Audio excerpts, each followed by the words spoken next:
He boarded that plane with confidence, a black CEO carrying the weight of a historic deal, one worth hundreds of millions. First class wasn't luxury for him, it was necessity, a seat at the table where billion-dollar futures are decided. But in an instant, his dignity was stripped away. Flight attendants whispered, passengers stared, and security closed in. He wasn't seen as a leader, only a threat. That night, a $250 million deal shattered, not because of numbers, but because of prejudice. How could a single flight reveal so much about the world we live in? He wasn't just another executive, he was a self-made leader who had clawed his way up from modest beginnings to become one of the few black CEOs in a Fortune 500 boardroom. Colleagues described him as brilliant, precise, and unshakable under pressure. That morning, his focus was razor-sharp. A $250 million deal, years in the making, rested on his shoulders, and every detail had been checked twice. The flight he boarded wasn't just a trip, it was the bridge to a future that could change his company forever.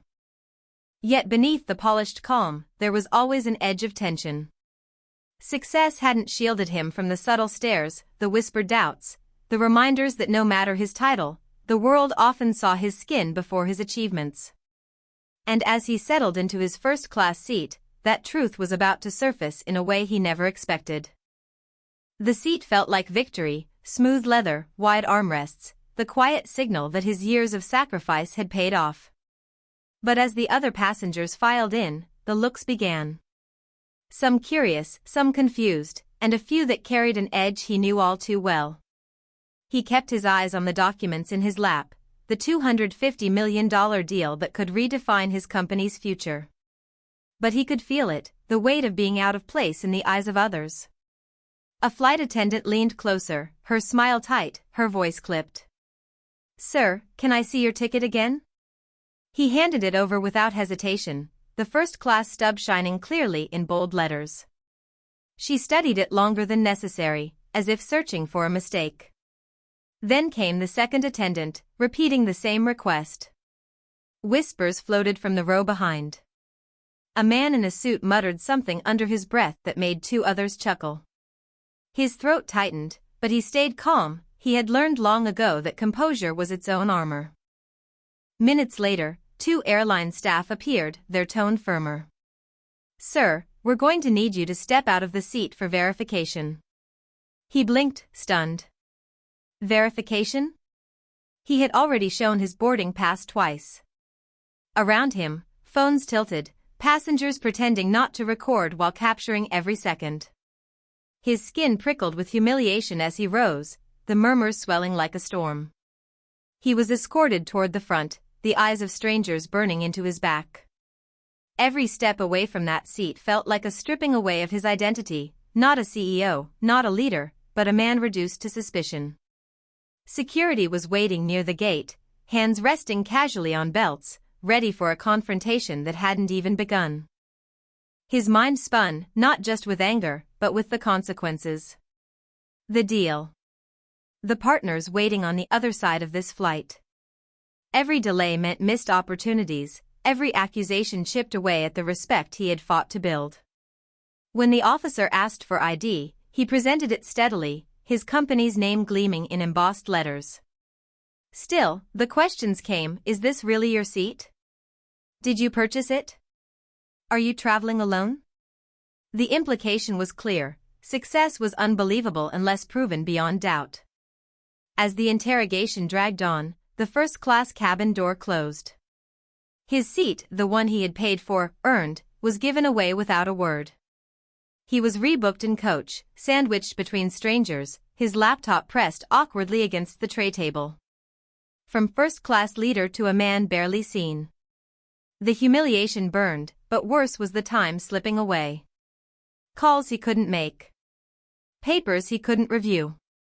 A partner whose confidence was already fragile. And as the plane lifted into the sky, he realized the damage had already begun. This wasn't just a flight delay. It was the slow unraveling of everything he had worked to build. The question clawed at him, how many more times would his worth be doubted, not for his work, but for his skin? What he didn't know was that the true cost of this flight had yet to reveal itself. The moment the plane landed, his phone lit up with messages. Partners overseas were waiting, restless, their trust slipping with every unanswered call. He hurried through the terminal, but his worst fear had already taken shape. The deal was collapsing in real time.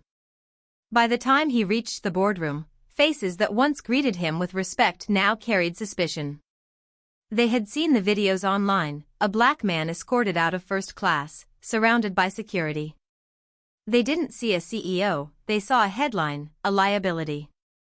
The questions came sharp and unforgiving. Were you detained? Why were you removed? Is there a problem we should know about? Each word stung deeper than the last. His explanations, calm, factual, rooted in truth, bounced off the cold wall of doubt. The humiliation of that flight had followed him into the very space he had worked his whole life to enter. And then the final blow. The lead partner slid the contract across the table, unsigned. We've decided to move forward with someone else. A $250 million deal, years in the making, vanished in a single stroke, not because of numbers or strategy, but because of perception, poisoned by racism. He sat frozen, the weight of the moment pressing down like concrete. The injustice wasn't just personal, it was systemic, a reminder that no amount of success could shield him from being stripped of his humanity in seconds. He had built an empire, yet in the eyes of the world, he was still judged first by the color of his skin.